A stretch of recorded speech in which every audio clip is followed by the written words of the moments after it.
Exercise 1.1 NCERT में हम लोग 4th क्वेश्चन को देखेंगे आज। इसको लगाएंगे।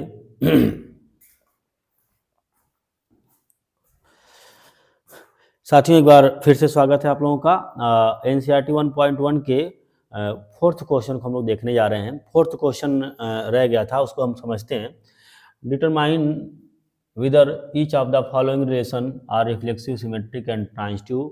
वन जो क्वेश्चन है एनसीईआरटी का, जो पहला क्वेश्चन, उसमें क्या करना था कि हमको स्वतुल्य, सममित और संक्रामक संबंध को छांट करके बताना था कि यह हो रहा है कि नहीं हो रहा है। स्वतुल्य यानी कि रिफ्लेक्सिव, सममित यानी कि सिमेट्रिक, संक्रामक यानी कि ट्रांजिटिव। ये तीनों बात हम लोगों को देखना था कि ऐसा हो रहा है कि नहीं। हमारे जो नीचे दिए गए क्वेश्चन है, हमारे पास एक क्वेश्चन, इस क्वेश्चन हम लोगों को तीन चीज़ें छांट करके बतानी है। तीन चीज़ें क्या क्या बतानी है कि यह स्वतुल्य है कि नहीं है, सममित है कि नहीं है, संक्रामक है कि नहीं, यानी रिफ्लेक्सिव, सिमेट्रिक एंड ट्रांजिटिव है कि नहीं है, इसको हमको पता करना था। क्वेश्चन है क्या, पहले क्वेश्चन को समझ लेते हैं। क्वेश्चन में कहा जा रहा है ना साथियों, क्वेश्चन में बताया जा रहा है कि हम अपने पास एक रिलेशन है in the Z of all integer, यानी एक रिलेशन जो है ना, एक संबंध जो है वह इंटीजर का संबंध है। इंटीजर से इंटीजर के बीच में संबंध है, यानी एक ऐसा समुच्चय है कि जो इंटीजरों का समुच्चय है। इंटीजर यानी पूर्णांक, पूर्णांक का एक समुच्चय है जिसका नाम है जेड। समुच्चय होता क्या है? सभी पूर्णांकों के एक झुंड है, उसी को हम लोग समुच्चय कहते हैं। झुंड यानी समूह, जिसको हम लोग व्यक्त कर पाएँ किसी के सामने, वह समुच्चय यानी समूह सेट कहलाता है। किसी के सामने अच्छे से हम बता पाएँ, समझा पाएँ, वही सेट कहलाता है। हम बता सकते हैं कि जेड नाम का एक सेट है, समुच्चय है, जो सभी पूर्णांकों का है। यानी जेड नाम का जो समुच्चय है, जो उसमें सभी पूर्णांक उपस्थित होंगे। पूर्णांक कौन कौन हो सकते हैं? आप जानते हैं कि पूर्णांक हो सकते हैं, तीन पार्ट में मैं बताता हूँ उसको। पहला हो सकता है धन पूर्णांक, यानी +1, +2, +3, +5, ऐसे 4, 5 चलता रहेगा। दूसरा हो सकता है कि माइनस के हो सकते हैं, सभी -1, -2, -3 चलता रहेगा। और जीरो, ना तो धनात्मक है ना ही ऋणात्मक है। इनकी हम बात करते हैं। सबसे पहले हम उसी जो हमारा सेट है उसी को लिख लेते हैं। सेट जो हमारा है ना साथियों, कुछ इस प्रकार है। माइनस अनंत से स्टार्ट हो रहा है और कहाँ तक जा रहा है? प्लस अनंत तक जा रहा है। सेट इस प्रकार स्टार्ट हो रहा है कि माइनस अनंत से स्टार्ट हो रहा है, प्लस अनंत तक जाएगा। क्लियर है? अब इसमें बीच में रहा होगा जीरो, इधर आएगा +1 है, और इधर आएगा +2, इधर आएगा +3, डॉट डॉट डॉट अनंत तक जाएगा। इधर आएगा -1, इधर आएगा -2, डॉट डॉट डॉट चलता रहेगा। इतने सारे एलिमेंट हैं, यानी सभी धनात्मक, इधर धनात्मक हो गए, पॉजिटिव इंटीजर हो गए। इधर इस साइड क्या हो गए? सभी नेगेटिव इंटीजर हो गए। Zero, neither negative not positive. इतने सारे भरे पड़े हैं पूर्णांक, इंटीजर भरे पड़े हैं, पूरी संख्याएं भरी पड़ी हैं। जो पूरा होती हैं वही पूर्णांक होते हैं। अब हम क्या बात कर रहे हैं? पूर्णांक खुद से संबंध बना रहा है। एक पूर्णांक दूसरे अपने जैसे पूर्णांक से संबंध बनाने जा रहा है। पूर्णांक किससे संबंध बना है? अपने जैसे से। इसको बोलते हैं रिलेशन। रिलेशन कहाँ से? पूर्णांक से। पूर्णांक के बीच में एक रिश्ता बनने जा रहा है, वह संबंध कहलाता है ना। इस प्रकार का संबंध है यहाँ पर। जब ऐसा संबंध निकल करके आ रहा है तो इसी संबंध के बारे में हमको जानना है। वो संबंध है क्या? संबंध को जो लिखा गया है, पूर्णांक से जब संबंध बनाया है, तो संबंध कौन बनाया है जानते हैं आप लोग? ये संबंध आर बनाया है।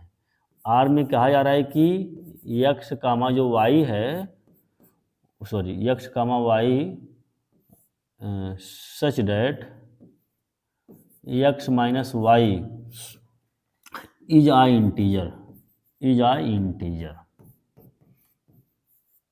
इतनी बात कही गई है। x माइनस वाई या इंटीजर। केयरली अगर देखें, आप केयर करें, ध्यान से देखें।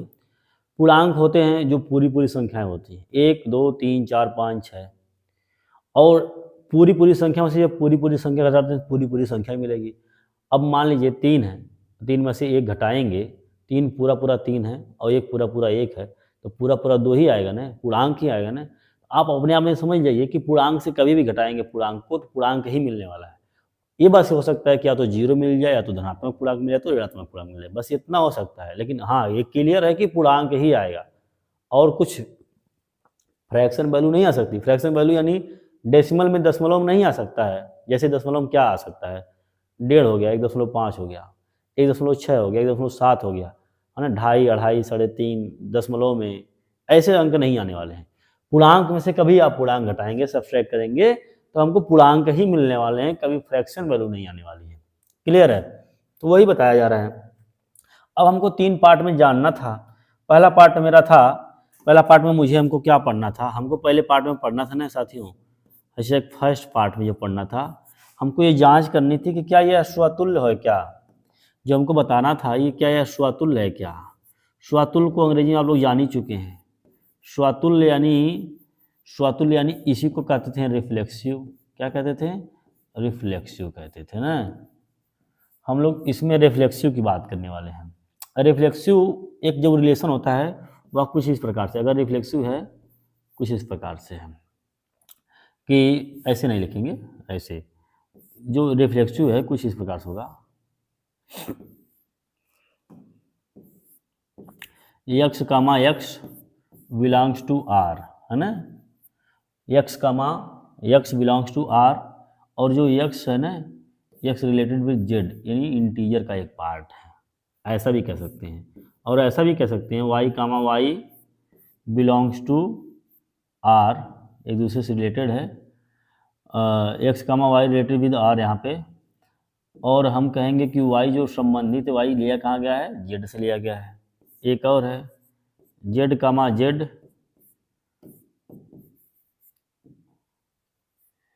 और इसमें जो z है वह किससे रिलेटेड है।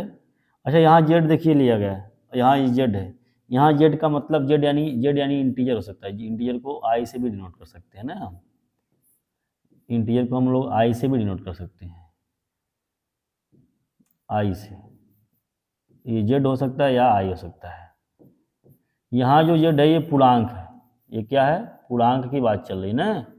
यहाँ जो z है ये भी पूर्णांक है, लेकिन ये पूर्णांक का सेट है, पूर्णांक का सेट है, पूर्णांक का समुच्चय है, दोनों एक नहीं है। यहाँ पे ये कोई पूर्णांक के अंदर पूर्णांक आया हुआ z है, तो x y z रेंडमली एक क्रम से आ रहा था तो इसलिए मैंने ले लिया z, यानी पूर्णांक का समुच्चय पूरा है, ये पूर्णांक के समुच्चय है। अब हम देख रहे हैं अगर इस प्रकार आ रहा है तो जाहिर सी बात है हम x में से x को घटाएंगे तो पूर्णांक ही आएगा। देखते हैं, आप देख लीजिए, अगर x में से x को घटाएंगे तो 0 आने वाला है, y में से y को घटाएंगे तो भी 0 आने वाला है, z में से z को घटाएंगे, z यानी कोई संख्या है, पूर्णांक की संख्या है, उसमें से घटाएंगे पूर्णांक को तो वो भी 0 ही आएगा। तो हम एक कह सकते हैं कि साथियों, यानी x का यहाँ पे अगर जो बनता है, रिलेशन बनता है x रिलेटेड विद x, यहाँ क्या बनता है y रिलेटेड विद y, और यहाँ क्या बनता है z रिलेटेड विद z, लिख सकते हैं ना, लिख सकते हैं। और इसमें से घटाने पर, यानी इनको घटाते हैं तो x माइनस x घटाते हैं तो क्या मिलता है, पूर्णांक ही मिलता है। जैसा कि हमारा जो रिलेशन क्वेश्चन दिया है, कह रहा है कि अगर x में से y घटा रहे हैं तो पूर्णांक मिलना चाहिए, क्योंकि x भी पूर्णांक है, y भी पूर्णांक है, पूर्णांक में से पूर्णांक घटा रहे हैं तो पूर्णांक आ ही रहा है। इस साइड भी वही बात है, y में से y घटाए हैं तो क्या मिला है, पूर्णांक ही मिला ना, पूर्णांक ही आया है। और यहाँ z में से z को घटाएंगे, z में से z को घटाएंगे तो इधर भी पूर्णांक ही आ रहा है, दोनों यहाँ पे पूर्णांक आ रहा है। जब ऐसे संबंध बनने लग जाए आपको दोनों एकदम सेम एलिमेंट पर है, स्वातुल्य यानी जो x है एकदम बिल्कुल ये इसके तुलना में एकदम वही है, ये इसके तुलना में वही है और इसके तुलना में वही है, यानी जो पहला है वही है। अगर इस प्रकार से कभी भी क्रमित युग में आते हैं, ऑर्डर पेयर आते हैं, तो वह हमेशा स्वातुल्य संबंध रहेंगे, रिफ्लेक्सिव रिलेशन में रहेंगे। यानी x और y इस प्रकार से रिलेशन, यानी ये रिलेशन जो हमारे सामने दिया गया है, बात किया जाए कि क्या ये पूरा लिखा गई जो बात है, लिखी गई बात है, क्या ये स्वातुल्य है, तो हाँ या स्वातुल्य है, इस पर सही का निशान लगाइए। आप कह दीजिए कि नहीं ये स्वातुल्य है, एकदम पूरी तरीके से निश्चिंत रहिए, निश्चिंत होकर क्या कहेंगे, स्वातुल्य है। तो एक चीज़ तो हम जो समझ गए, पहली बात समझ गए कि हम जांच कर लिए कि ये स्वातुल्य है। अब सेकंड जो थिंग्स हमको समझना है, सेकंड आगे देखना है, क्या यह स्वातुल्य के साथ साथ क्या सममित भी है क्या, तो ये यहाँ की बाउंड्री से यहाँ पे हम देखते हैं। हैशटैग सेकंड हम पढ़ते हैं, क्या साथियों, क्या ये जो है दूसरी बात क्या सत्य है क्या, क्या ये सममित भी हो सकता है क्या? सममित मतलब आप जानते हैं अंग्रेजी में सममित का मतलब होता है सिमेट्रिक। सममित का मतलब क्या होता है? सिमेट्रिक। सिमेट्रिक रिलेशन है क्या? तो चेक कर लेते हैं। आप ये समझिए कि अगर सिमेट्रिक तभी होगा, सिमेट्रिक की कही गई बात तभी होगी अगर एक ए कामा बी होगा रिलेटेड विद आर होगा, तब और एक ठो और होगा बी कामा ए भी होना चाहिए रिलेटेड, यानी एक दूसरे से म्यूचुअली रिलेटेड रहेंगे, तभी वह क्या कराते हैं सिमेट्रिक संबंध होते हैं। आप अगर कभी घटाएंगे एक्स माइनस वाई करेंगे तो पूर्णांक तो आएगा ही, ये तो कन्फर्म है भाई, क्योंकि पूर्णांक में से पूर्णांक घटाएंगे पूर्णांक आएगा, एक्स भी पूर्णांक है वाई भी पूर्णांक है। और उल्टा अगर वाई माइनस एक्स कर रहे हैं तो भी पूर्णांक ही आ रहा है, तो भी पूर्णांक आ रहा है, इधर भी बात सही है। तो आप दोनों टर्म एग्जिस्ट कर रहे हैं, एक्स में से वाई घटा रहे हैं, वाई में से एक्स घटा रहे हैं, दोनों बात। अगर ऐसी बात आ रही है यानी ये सममित होने की पुष्टि कर रहा है कि ऐसा अगर है तो सममित संबंध है, तो हाँ भाई ये सममित संबंध है, आप एकदम पूरा क्लियर कट कह सकते हैं कि नहीं ये सर सममित संबंध है, इसको हम कह सकते हैं। अब आगे बात देते हैं। अब हमने पहली बात समझ लिया, फर्स्ट जो हमारी पहली बात थी वो बात हो रही थी, इनकी बात हो रही थी। जो हमारी दूसरी बात है, जो हमारी दूसरी बात चल रही है, दूसरी बात चल रही है इनकी, ये भी हो गए क्लियर। अब बात चलेगी तीसरे जन की। तीसरे जन है कौन? थर्ड जन जो है ये संक्रामक है, संक्रामक, इनको कहते हैं अंग्रेजी में ट्रांजिटिव बोलते हैं साथियों। क्या बोलते हैं? ट्रांजिटिव बोलते हैं। ट्रांजिटिव की बात हो रही है, देखिए ट्रांजिटिव की बात हो रही है, क्या ये ट्रांजिटिव है क्या? अब हम पता करेंगे ना, लगाएंगे पता। देखिए पता करते हैं हम तीन लोग इंटीजर लेते हैं, तीन क्या लेते हैं? इंटीजर। तीन इंटीजर लेते हैं x y z, x comma y comma z is a integer, ये तीन इंटीजर हैं हमारे पास, x comma y comma z 3 are integer. अगर इंटीजर में से इंटीजर घटाएंगे एक्स माइनस वाई घटाएंगे तो इंटीजर मिलेगा, इंटीजर यानी पूर्णांक मिलेगा। क्या मिलेगा? पूर्णांक। दावत में पूर्णांक मिल रहा है, एक्स माइनस वाई घटा रहे हैं तो क्या मिल रहा है? पूर्णांक मिल रहा है ना साथियों। और इधर देखिए अब वाई माइनस जेड करिए तो भी तो पूर्णांक मिलेगा, इंटीजर मिलेगा, तो भी इंटीजर मिल रहा है। ऐसा भी कर सकते हैं एक्स माइनस जेड करेंगे तो भी तो इंटीजर मिलेगा, तो भी इंटीजर ही मिलेगा साथियों ना।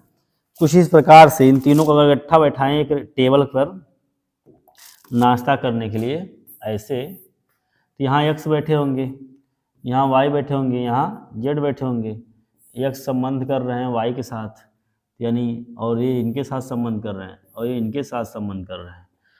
अगर इस प्रकार का संबंध कभी बनता है तो आपको मैंने समझाया था ना, संक्रामक संबंध होता है, यानी तीन जने होना चाहिए, एक्स कामा वाई अगर है और साथ में वाई कामा जेड है और यहाँ पे एक्स कामा जेड, ये तीनों मौजूद हैं, तो यही संक्रामक है, खुल के कह सकते हैं कि हम संक्रामक, क्योंकि कंडीशन पूरा मिल गई और सेटिस्फाइड भी हो रही है। अतः हम लोग एनसीईआरटी मैथमेटिक्स में क्लास 12 की मैथमेटिक्स जो एनसीईआरटी है उसमें 1.1 एक्सरसाइज में क्वेश्चन नंबर जो 4th है वह तीनों संबंध रख रहा है अपने पास। कौन कौन सा? वह रिफ्लेक्सिव भी है और कौन है? सिमेट्रिक भी है और कौन है? ट्रांजिटिव भी है, यानी स्वातुल्य, सममित और संक्रामक तीनों संबंध है। ये पूरा क्लियर हो गया, आप लोग दिखा दिया यहाँ पर, ठीक है। तो साथियों अब हम चलते हैं नेक्स्ट लेक्चर की तरफ।